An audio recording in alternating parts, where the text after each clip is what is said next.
My name is Clara, and at 29 years old, my father uninvited me from my sister's wedding.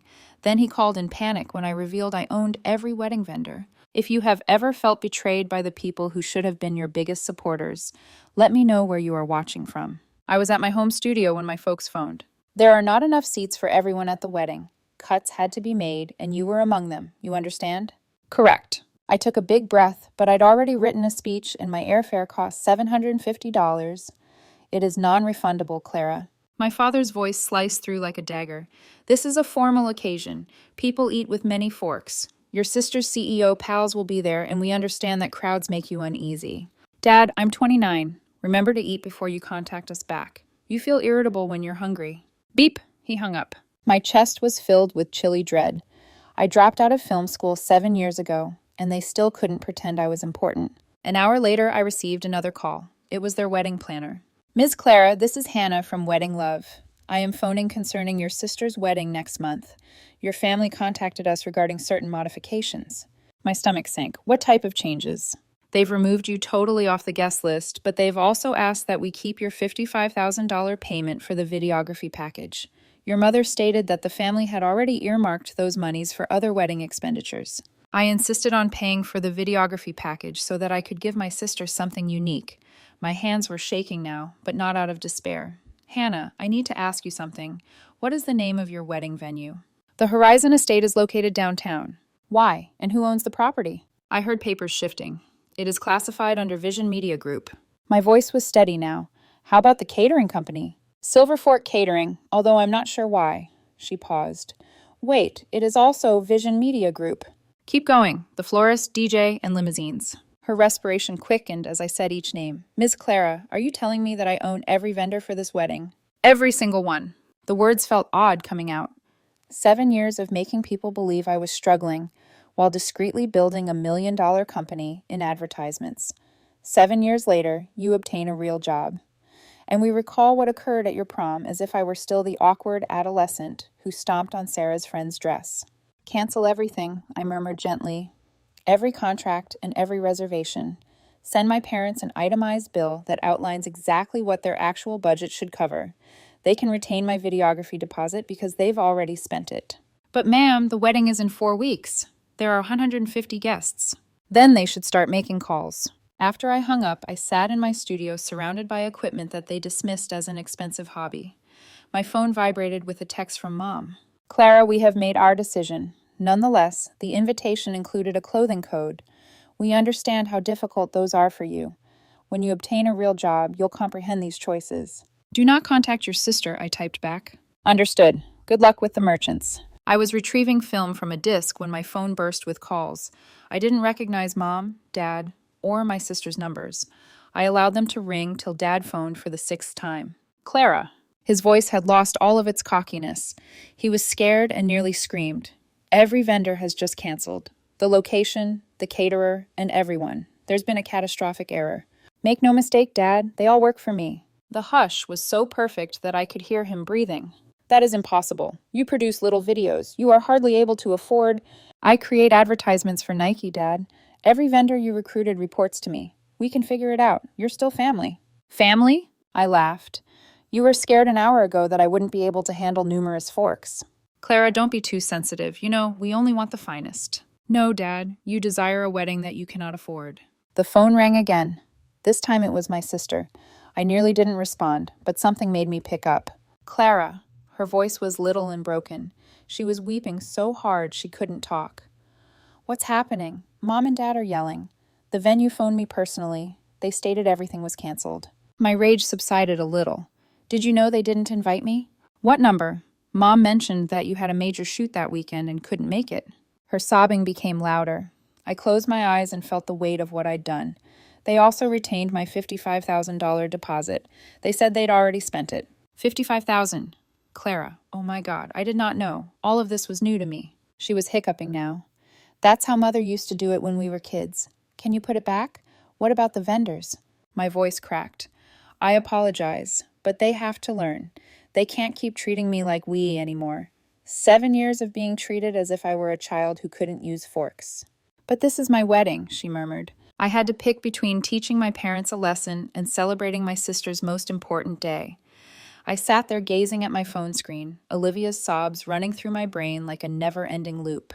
My finger lingered over Isabella's contact, and I knew that whatever I did next would permanently affect my relationship with my family. My chest was still full with heated and stinging wrath, but now it was accompanied by the sound of my younger sister wailing over a disaster she had not caused. I hit the call button before I could reconsider my decision. Isabella answered the first ring, perhaps anticipating more chaos. I advised her to wait 24 hours before issuing the cancellation notifications, so I could freeze everything while I decided what to do. She seemed relieved, said she'd suspend any vendor conversations, but warned me that some of them had already inquired about what was going on. I assured her I'd give her a definitive decision by tomorrow morning, and hung up, feeling like someone had dropped a rock on my chest. I spent the next hour pacing around my studio, moving back and forth between the equipment racks and editing stations. My phone continued beeping on the desk, alerting me to incoming calls. I kept looking at it and seeing my father's name. 7 more attempts in 40 minutes. I let every single one go to voicemail because I wanted room to ponder without his worry or manipulation interfering with my thoughts. The studio felt different today with all the cameras, lights, and equipment my parents disregarded as pricey toys. This equipment has paid for itself 100 times over.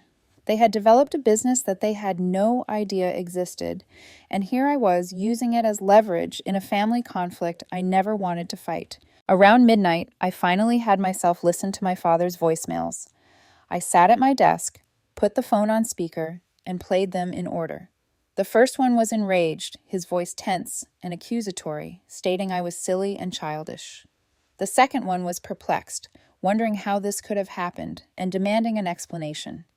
By the fourth message, his tone had changed to anxious, even frantic, as he discussed how much money they'd already spent and how tough it would be to locate new suppliers so close to the wedding date. On the 8th try, he said we could talk about it like grown-ups because we were family, and family works things out. The irony struck me hard, coming from someone who treated me like a kid that morning and hung up when I tried to justify my travel. What struck me the most was that in none of those communications did he apologize or admit they had made a mistake. It was always about the problem I'd made, the mess I was making, not what they'd done to generate it. I erased all of the voicemails and phoned Clara, even though it was late. She answered on the second ring, which didn't surprise me given that she was used to my unusual hours while we were finalizing assignments. I recounted the entire issue to her, from the uninvitation to the deposit to the fact that I had just threatened to ruin my own sister's wedding. She listened without interrupting, and when I finished, there was a long pause before she said, "We needed to think about the business implications beyond just the family stuff." Clara explained that if word spread that Vision Media Group had pulled contracts for personal reasons, it could seriously harm our reputation with other clients. She was not mistaken, and I knew it. We'd spent years creating a reputation for dependability and professionalism, and this appeared to be neither. We decided to meet first thing in the morning at the workplace to explore possibilities for protecting both my boundaries and the company's brand. I eventually fell asleep about 3:30 a.m., and awoke at 7:30 to my phone beeping nonstop on the nightstand. I received 17 new text messages, the most of which were from my mother. I browsed through them while lying in bed, watching her tactics change from message to message. The first ones were hostile, labeling me selfish and theatrical. The middle ones used guilt, claiming that I was hurting my sister's happiness and spoiling what should have been her finest day ever. The final several went further, claiming that this wasn't who they taught me to be, that families don't treat each other like this, and that I was being cruel because of wounded sentiments. The irony of the final line nearly made me laugh out loud. They didn't raise me to be successful either, but here I was operating a $1 million business they had no idea about. Clara and I had a conference room meeting with Nathan at work that morning. Our company attorney set out all of the vendor contracts on the table and went through them one by one. He stated that legally, I had the right to terminate anything because Vision Media Group controlled the contracts. But he also said something I hadn't considered. Some of the contracts included penalty provisions that would cost my organization real money if we pulled out. We were looking at up to $18,000 in fees and missed deposits for Vision Media Group to cover, in addition to the $55,000 my parents had already invested. Nathan also cautioned me about the consequences of having a family feud spill over into corporate operations. He indicated that if I opted to reinstate the vendors, we required detailed documentation distinguishing this circumstance from typical business operations. We spent an hour discussing how to develop a written policy about conflicts of interest and contracts with family members to avoid such disasters in the future. My phone rang again while we were still in the meeting, and the screen displayed Liam's name. I genuinely liked Olivia's fiancé. He'd always been easy to talk to, and he'd never believed my parents' narrative about my work being a joke. I left the conference room to accept the call. He asked if we might meet for coffee that afternoon, just the two of us, to discuss what was going on. His voice was calm and steady, not angry or accusing, but just sensible. I said okay, and we agreed on a time of 3:30 at a coffee shop near my studio. Liam arrived right on schedule, looking exhausted, yet calm. We picked a quiet corner table and I discussed the mediation approach that Nathan had proposed. Nah. He listened without interrupting and stated that he believed it was wise that Olivia needed this type of organized talk as well. He promised to speak with her that evening and get back to me.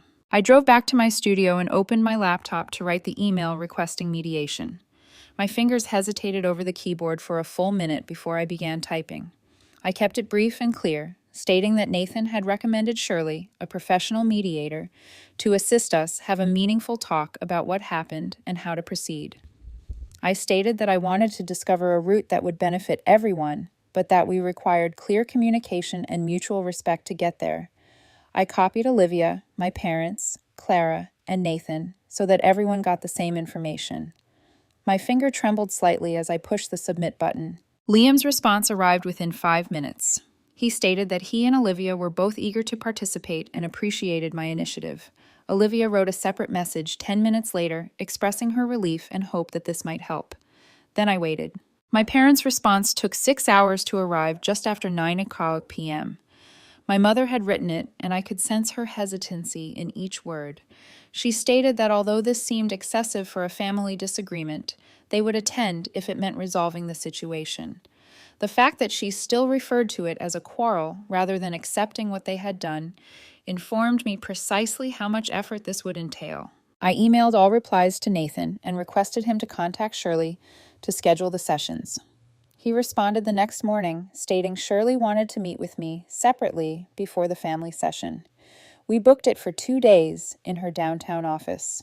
I arrived 10 minutes late for my solo session with Shirley due to traffic. Her workplace was in a contemporary structure with glass walls and minimalist furnishings that exuded both professionalism and comfort. Shirley was probably in her 50s, with short gray hair and piercing eyes that could see right through anything you were putting up. She shook my hand firmly and motioned to the chair across from her desk. She began by outlining her methodology and asking what I expected from mediation. I gave her the typical response about wanting my parents to view me as an adult and appreciate my job choices. She nodded and took a note before gazing up at me with those keen eyes and asking if I really wanted a connection with my parents or if I was simply searching for vindication. The question impacted me harder than I anticipated. I sat there for a bit thinking about it before telling her honestly that I didn't know. I said that I wanted them to perceive me as capable and successful while also acknowledging that they had injured me, but I wasn't sure whether they were capable of such a transformation.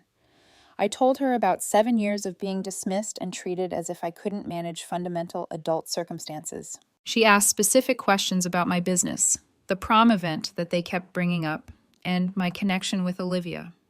By the end of the hour, I believe she had grasped the entire magnitude of the problem. She said she'd meet with my parents next, then Olivia and Liam, before we all gathered for the first group session. The first mediation session was set 4 days after I canceled the vendors, leaving only 12 days before the wedding date. I got at Shirley's office 15 minutes early and waited in my car, trying to calm down. Olivia and Liam arrived a few minutes later, and we stepped inside together. My parents were already arrived, sitting in the waiting room with their arms crossed and matching faces of distress. Shirley escorted us into a bigger conference room with a circular table forcing us to face each other. My folks sat to one side. I sat immediately opposite from them, while Olivia and Liam sat slightly to the side. Shirley sat at the head of the table and began by establishing ground rules for courteous communication and taking turns speaking without interruption. She underlined that we were here to talk about specific actions and their consequences, not to criticize one another's characters. My father hardly let her finish before stepping in. He said that the entire thing had been blown out of proportion and that they had made a sensible seating selection that I took too personally. Shirley raised her hand and interrupted him in mid-sentence. She advised him to focus on the facts rather than his perceptions of my behavior. When she asked him to explain the specifics of what they decided and why, he moved in his seat and looked at my mother. Then he acknowledged they didn't invite me because they were scared I'd be uncomfortable among Olivia's business ties, which would reflect negatively on the family. The words remained in the air between us. I felt my chest tighten, but I pushed myself to remain cool and ask him directly what he meant by reflect poorly. He struggled through an explanation about formal gatherings, social expectations, and knowing what to say. My mother rushed in to support him, claiming they were attempting to shield me from an unpleasant scenario similar to the prom event years before. Shirley inquired about the prom incident, and I had to explain that when I was 17, I accidentally trod on my date's friend's dress and tore it. My parents supposedly used that against me for nearly a decade as proof that I couldn't handle formal social situations. Olivia's voice pierced through the tension, shaky yet forceful. She stated she had no clue they were still obsessed with prom and that using a teenage mistake to explain not inviting me to her wedding was ridiculous. Liam instantly backed her up, pointing out that his family had never raised any reservations about my attendance and that my parents appeared to be projecting their own anxieties onto the issue. Shirley switched the subject to the $55,000 deposit, and I noticed my mother's face turned pale. She attempted to explain that they viewed it as family money, contributing to a family celebration, and that they had previously allocated those amounts to the venue improvements and culinary additions. I kept my voice calm as I explained that it was my money from my business given as a particular gift for videography, and they had no right to reroute it without my permission. My father became protective, claiming that if I was truly successful, I wouldn't miss $55,000. Shirley asked him how he would feel if $55,000 was taken from him without his permission, regardless of his financial status. He had no decent explanation for it. The stillness stretched uncomfortably, yet it seemed essential. We spent the next hour discussing each individual point of hurt and misunderstanding. Shirley maintained our attention on specific activities rather than character assaults. My parents began to admit some of their mistakes, but they continued to excuse everything with their intentions. Shirley emphasized that effect is more important than goal and that their actions wounded me regardless of what they intended to accomplish. By the end of the session, we hadn't settled anything solid, but Shirley had persuaded my parents to commit to a second session and to seriously consider my situation. She assigned them homework to write precisely exactly what they did that was harmful and what they might have done differently. She also assigned me homework, which included writing down what a feasible way ahead looked like and what I was ready to compromise on. We all walked out of her office without speaking, and I waited in my car for 10 minutes before starting the engine. I drove home on autopilot, my hands holding the wheel more tightly than required. Back in my studio, I picked out the homework project Shirley had given me and gazed at the blank sheet for almost 20 minutes. The question was straightforward, but I kept going around it. What did I genuinely want out of all this? I began writing, and the words flowed faster than I anticipated. I wanted people to perceive me as someone who mattered, not as the awkward prom kid who couldn't handle formal meals. The wedding itself seemed almost beyond the point now. It was about whether my parents could recognize me as an adult with a respectable work and life. I outlined my conditions in bullet points. A real apology that admitted what they had done wrong. A repayment plan for $55,000 that includes exact figures and dates. A vow to treat me with basic respect in the future, which meant no more remarks about my profession or capacity to function at formal gatherings. I stared over the list and felt a settling in my chest. These were not unreasonable expectations. They were just boundaries that every adult earned. The next day, I went over the list 3 times, ensuring each item was clear and explicit. I did not want vague pledges to do better. I needed tangible acts that they could really carry out. By the second mediation session, I had printed out my homework and marked the important passages. Shirley's workplace seemed different this time. My parents came just on time, both carrying files that were strangely prepared. We took the same seats as previously, with the same anxiety in the air, but something had changed somewhat. Shirley began by asking my parents to share what they had written. My mother went first, bringing out numerous handwritten pages that astonished me. She had truly thought about this. She stated the uninvitation without attempting to soften it or make excuses. She wrote about taking the deposit without requesting permission, which was improper, regardless of their intentions. She included critical comments about my profession, comparisons to Olivia's CEO buddies, and repeated reminders of prom as if I were still 17. Her voice trembled slightly when she read, and I could see her hands shaking on the pages. My father's list came next, and it was substantially shorter. He typed it on his phone and the wording was sloppy, but he did admit that they should have consulted me before finalizing wedding plans. He stated that they had formed assumptions about my business without asking any questions. His speech was more defensive than my mother's. Lots of language like, in hindsight, and perhaps we could have, but at least he said something. Shirley allowed the stillness to stay for a time after they had finished reading. She then asked them specifically what they could have done differently in each case. My mother spoke first, her voice steadier now. She claimed they should have been open about their worries, rather than making up reasons like large productions and seating arrangements. She revealed that they were concerned about being judged by Olivia's professional group and that they had pushed their concerns onto me rather than dealing with it directly. She mentioned how they had formed a vision of the ideal family in their minds, and I didn't match that image because I dropped out of film school. My father said after a long pause that they should have inquired about my business, rather than presuming I was struggling. He hesitantly admitted that they'd always saw me as the awkward adolescent from prom, rather than the adult I'd grown into. He added that they had never truly updated their mental image of who I was. Shirley agreed and took notes before asking them why they believed shifting that mental picture had been so tough. My mother's remark astonished me. She said that they had become accustomed to being ashamed about me, and habits are difficult to break, even if you know they are incorrect. I read my assignment next, my voice seeming calmer than I felt. I said that I needed them to see my career as real and to cease making comments that undercut my accomplishment. I reviewed some of the key customers I dealt with in recent years: Nike commercials that ran during primetime sporting events, Apple product launches that millions of people viewed, and big ad agencies that paid six figures for my services. I noticed the amazement on their expressions as I named these names. They really hadn't known. I also described what $55,000 meant to me. However, it was not all about money. It was my way of telling Olivia that I was thinking about her and wanted to make her day memorable. Having it stolen without a word was like being eliminated from the family, like my input was meaningless since I didn't matter. My voice cracked slightly at the last part, but I kept going. I told them I'd spent 7 years constructing something genuine, and they treated me as if I was playing with costly toys. I'd let people think I was suffering because I didn't want to face their judgment. But it was my error. I should have sought recognition rather than concealing my accomplishment. Olivia began weeping before I finished reading. Her shoulders shook with sobbing, not the peaceful ones she had shed before. Liam handed her tissues and she attempted to gather her thoughts, but the words came out broken. Anyhow, she apologized for not sticking up for me before. She said she was so intent on preserving the peace and managing our parents' expectations that she had no idea how horribly they were treating me. She acknowledged she had heard the remarks about my profession throughout the years, but she ignored them as ordinary parental behavior, not realizing how much they totaled up. Liam wrapped his arm around her and talked straight to my parents.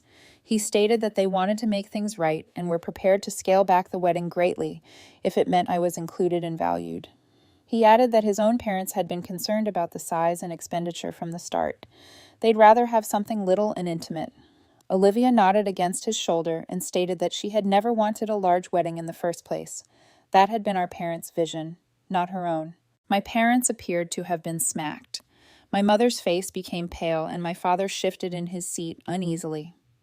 Shirley waited until the timing was right to speak. She gently pointed out that their obsession with appearances seems to be at the heart of most of this dispute. The huge wedding was all about dazzling guests. Uninviting me was to avoid embarrassment. Taking the deposit was about sustaining the image they wished to present. She asked them outright if their friendship with me was more important than impressing Olivia's CEO buddies. My mother replied yes instantly, her voice strong. My father waited a while to respond. He stared at me, then at Olivia, and then back at Shirley. He finally replied yes, despite his stiff jaw. Shirley took note and inquired about the practical implications. What aspects of the wedding were they willing to modify in order to promote family bonds above appearance? The stillness stretched out awkwardly, and I could see my parents exchanging looks and engaging in some sort of wordless communication. We spent the remainder of the session working out concrete answers. Nathan joined us by phone, his voice coming through Shirley's speaker with the same professional serenity he usually had. He guided us through the repayment plan alternatives, detailing the various structures and deadlines. We agreed on $55,000, paid back over 2 years, via a formal promissory note with 30 monthly installments of around $1,800 each. Nathan said that this separated the gift and control aspects. They couldn't claim it was family money if they were legally obligated to repay it. The promissory note would be a legitimate contract with actual repercussions if they failed to pay. My mother looked unhappy as Nathan explained the requirements, but she consented. My father asked a few inquiries regarding interest rates and payment schedules in an attempt to negotiate better conditions, but Nathan immediately shut that down. This was not a corporate transaction where they could haggle. This was making up for what they had stolen without authorization. Nathan outlined the legal repercussions of failing to pay a promissory note amongst family members, and my father signed off on it. For the wedding, we decided that I would be treated as a complete guest with no limits or special requirements. I wouldn't deliver a formal speech since I didn't want the pressure, nor did they, but I would be treated just like any other family member. Olivia spoke up, saying she wanted me at the head table close to her and Constantine. My parents consented without much argument, which seemed like significant progress. My mother even proposed that I sit between her and Olivia so that we could all be together. I appreciated the gesture, even though I knew it was largely to preserve the family image Mom valued so much. But at least this time, the picture included me, rather than excluding me. The larger difficulty turned out to be the vendor dilemma. Clara attended the conference via Shirley's laptop. Her face filled the screen with the same intense expression she had when dealing with operational issues. She described the difficulties of resetting everything with only 7 days to the wedding. Some merchants had already scheduled alternate events within those time slots after I canceled. The florist had booked a business function. The DJ held a Sweet 16 celebration. The backup photographer had another wedding. We'd need to locate substitutes for at least 3 big vendors, probably 4, depending on the limo company's schedule. Clara believed that we could recover around 70% of the original design, although some concessions would be required. The time frame was severe, and certain things were simply impossible to duplicate. She opened a spreadsheet that indicated which vendors were available and which were not, color-coded by priority level. My parents appeared concerned as Clara went through each thing. Olivia stunned everyone when she interrupted Clara in the middle of her explanation. She stated that she wanted to utilize this as a chance to scale back to the wedding she truly desired. Her voice was firmer now, not as wobbly as before. She and Constantine had discussed this and reached a conclusion jointly. They planned to reduce the guest list from 150 to 80 individuals, focusing on close friends and family, rather than business acquaintances or distant relatives they knew little about. They intended to relocate from the enormous Horizon Estate ballroom to the smaller garden venue on the same site. This would make the vendor issue considerably easier because the garden site had a different schedule and required less services. It would also drastically lower expenditures, resulting in less financial hardship for everyone. Constantine instantly backed her up, saying that the adjustment will ease his parents. They'd been concerned about the cost and formality since the beginning. A smaller, more private wedding seemed appropriate for both of them. Shirley turned to my parents and asked them directly whether they could accept Olivia's decision, even if it went against their expectations. The hush dragged on for what seemed like forever. My mother's hands were tightly folded in her lap, and she kept glancing at my father as if she were waiting for him to speak first. Finally, she responded, "Yes," quietly but clearly. My father took much longer to respond, and when he did, his face looked as if he had just eaten something terrible, but he nodded in agreement. Olivia let out a breath I hadn't realized she'd been holding, and Constantine gripped her palm. Shirley took notes on her pad and stated that she would collaborate with Clara to arrange the improvements.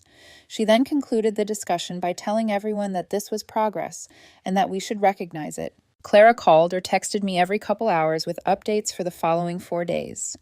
So my phone was practically always in my hand. She had her entire crew working on restructuring things, and it was chaotic but in a positive way, the kind where you can see everything coming together. The garden location at Horizon Estate was available, which was ideal because it was far more manageable than the big ballroom. Xavier got the florist back first, since they had merely accepted a minor corporate position that allowed them to roam about. The DJ decided to uphold the original contract when Xavier explained the issue and offered a discount on future bookings. The photographer was difficult because she had already committed to another wedding on the same day, but Xavier found a replacement who had even better reviews. The caterer was the only complete loss, since they had scheduled a large anniversary celebration.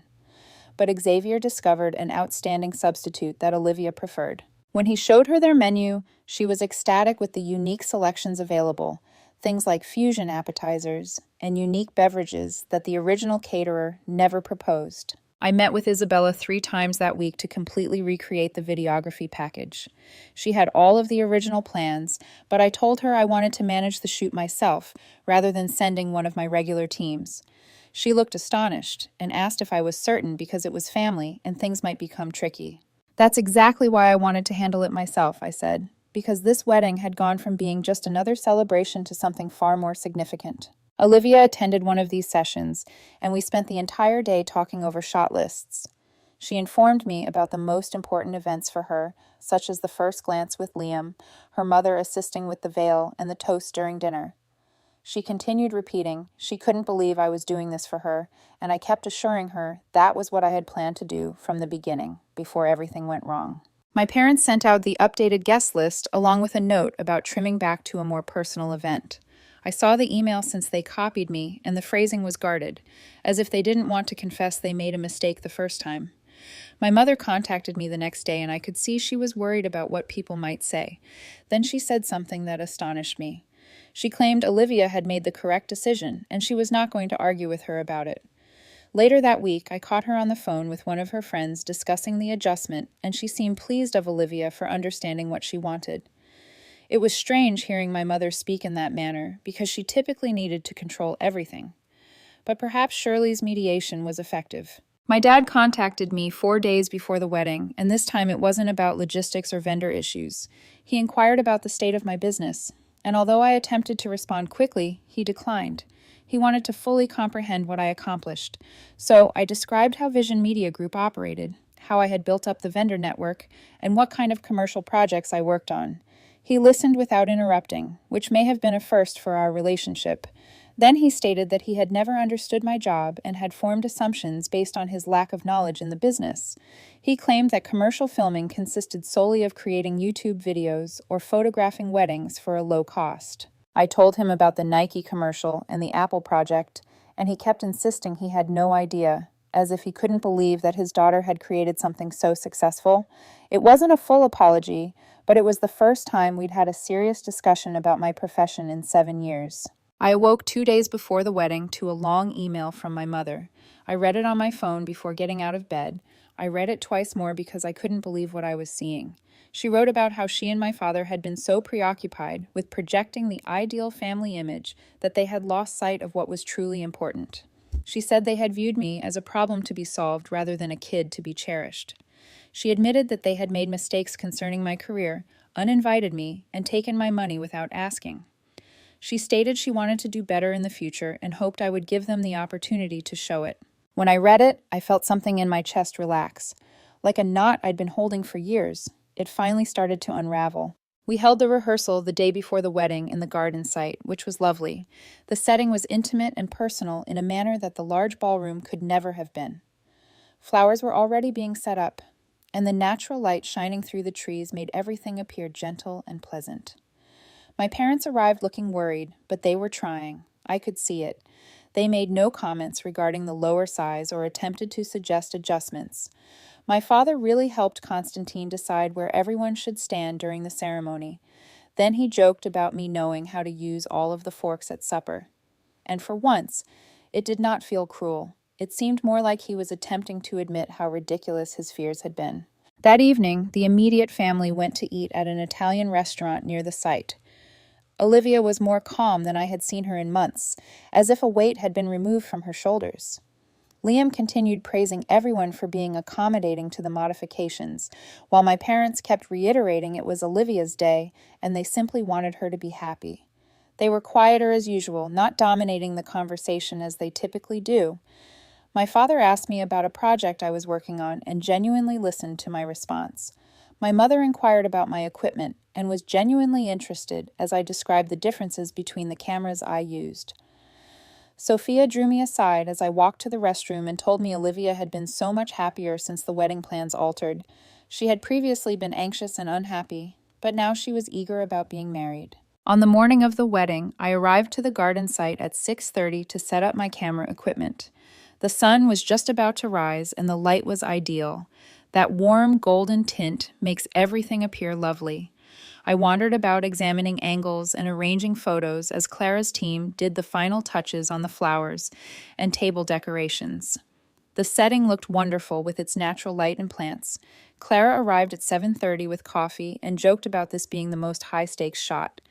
It wasn't simply about the best wedding I'd ever done anymore. It was about showing my family what I was truly capable of. My parents arrived at 9:00 and my mother immediately went to inspect the flower arrangements and table settings. She continued altering centerpieces in tiny increments and questioning Clara's staff if the seats were properly situated.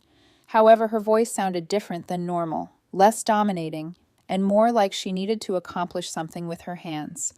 My father spotted Constantine in the groom's suite and spent 20 minutes assisting him with his boutonniere, making jokes about how he had worn it sideways at his own wedding. I videotaped part of it through the window. Not the polished views I'd use in the official video, but the candid moments that showed them attempting to be normal. Constantine chuckled at something my father said, and my father touched him on the shoulder, making it appear as if my father was having a discussion with someone rather than acting for an audience. I kept the camera rolling while my mother fixed Constantine's tie and complimented him on his appearance.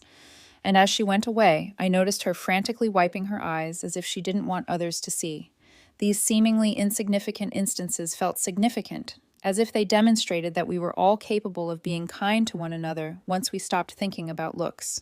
Olivia emerged from the bridal room at 9:30, and my mother lost it instantly. Before Olivia could even make it through the threshold, tears streamed down her cheeks, and she continued exclaiming how beautiful her baby was while trying not to smear her makeup. I grabbed my camera and filmed my mother assisting with the veil, her hands shaking slightly as she adjusted the cloth and tucked a strand of Olivia's hair back into place. There was something gentle in that moment, something that made me wonder whether below all of the status anxiety and control difficulties, my mother really cared about us in her own messed up way. Olivia attracted my attention as my mother fumbled with the veil and smiled at me. This genuine, cheerful smile reminded me of when we were children.